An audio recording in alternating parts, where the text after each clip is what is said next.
3D printers continue to amaze me. No, I'm not joking. I'm not trying to be sarcastic about any of this.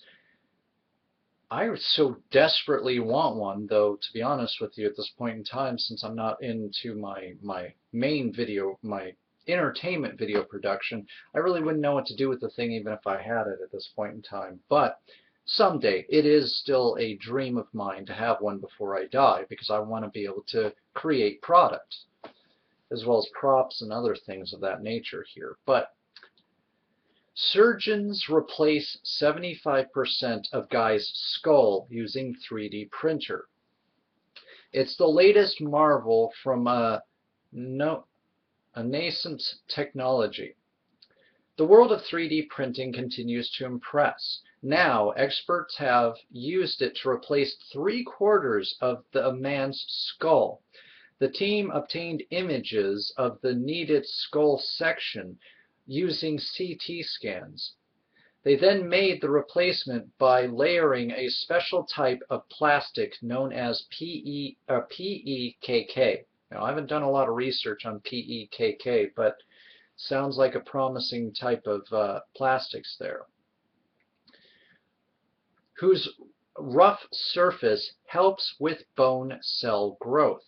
Science News reports the FDA approved the process last month, and the surgery occurred March 4th. Doctors will be monitoring the patient for future complications. In other words, just like with the baby cured of AIDS story, there needs to be more research. There needs to be time. Body does not tend to like foreign things inside of itself. And this might be something that is promising, but ultimately impractical because the body doesn't like it, but we'll have to see. I hope that this works. I hope that this becomes the newer thing, where instead of people waiting for years for a new liver, because I've already talked about organ printing, I've already talked about meat printing, I've already talked a great deal about the applications towards foods, the applications towards medicines. I've talked briefly at one point about the applications towards making guns, because, yeah, people will do that. But because of the misuses of the technology, I don't think that this is a technology that needs to somehow be locked out or restricted.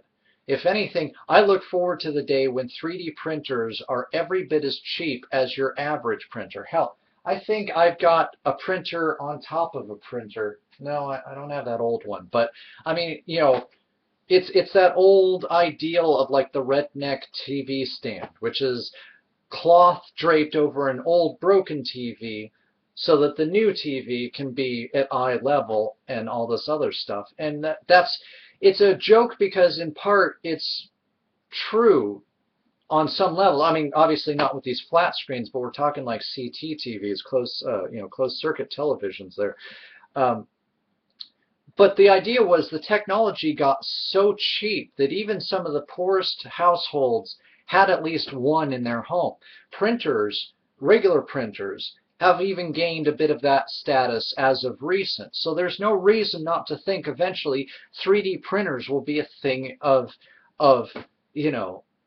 such normalcy that people will be so used to them.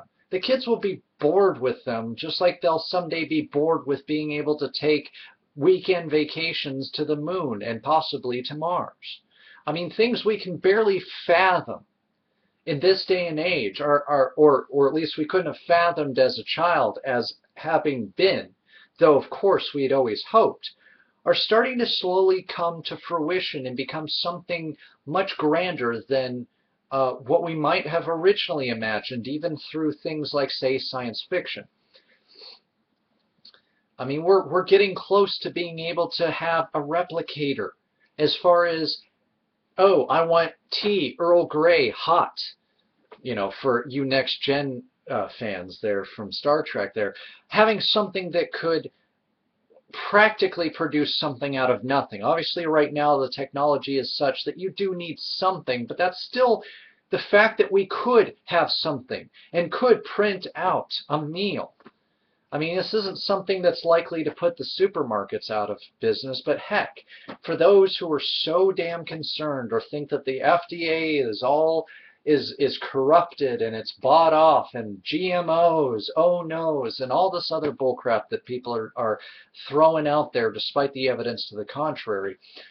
This could be something where somebody's like, well, I don't believe in mainstream food and food processing, so I'm going to create food. And considering what we're able to do with genetically modified foods, it's not unheard of to think that we could create a nutritious meal out of printed material. But I'm still trying to wrap my head around the idea that we have this. I'd always wanted something like this. I'd always thought about this as being the new commerce for online shopping, where online shopping would go. You place an order, you press the button, the schematics and materials are wirelessly beamed into a cache file on your 3D printer, and instead of waiting 6 to 8 weeks for delivery, you suddenly have your product right then and right there. And if something doesn't work, you could show them through your webcam, since webcams are being built into everything, and the manufacturer could be like, okay, we see the problem, try clearing this out, try adjusting this head, and, but eventually it'll be so automated that we'll have something that can just form it, paint it, create it, stylize it, and maybe you could add your extra little touches inside the thing. Maybe you could even weave these t-shirts with the printing on them so that you don't have to have a print screen machine, and all these other things. And I know people are going to say, but these technologies, they're going to put people out of jobs.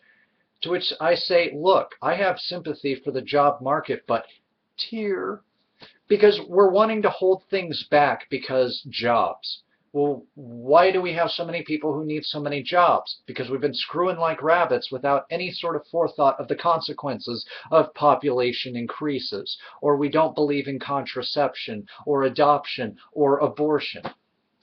But those are a whole nother topics for whole other situations there.